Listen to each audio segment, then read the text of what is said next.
सोलापूर जिल्ह्यामध्ये एक अतिशय धक्कादायक घटना घडली। मालमत्तेच्या वादातून एकाच कुटुंबातील आई आणि तिच्या 2 तरुण मुलांची तलवारीने सपासप वार करून निर्घृण हत्या करण्यात आली।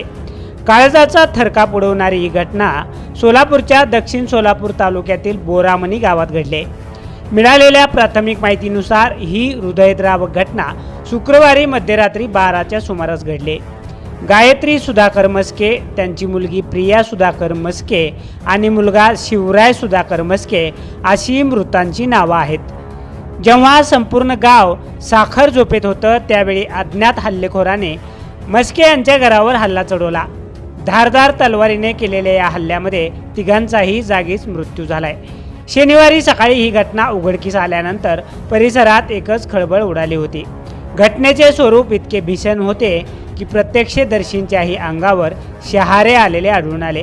गायत्री मस्के आणि त्यांची मुलगी प्रिया या दोघींचे मृतदेह घराच्या गच्चीवर रक्ताच्या तारोळ्यात पडलेले होते, तर मुलगा शिवराय याचा मृतदेह बैठकीच्या खोलीमध्ये आढळून आलाय।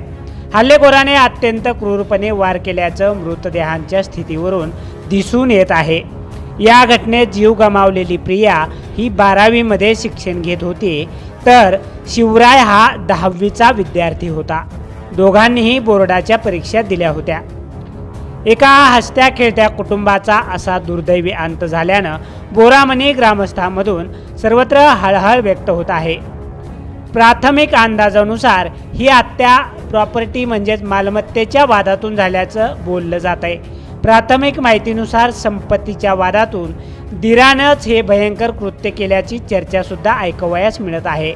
सदर महिलेच्या नवऱ्याचे काही वर्षापूर्वी निधन झालं होतं।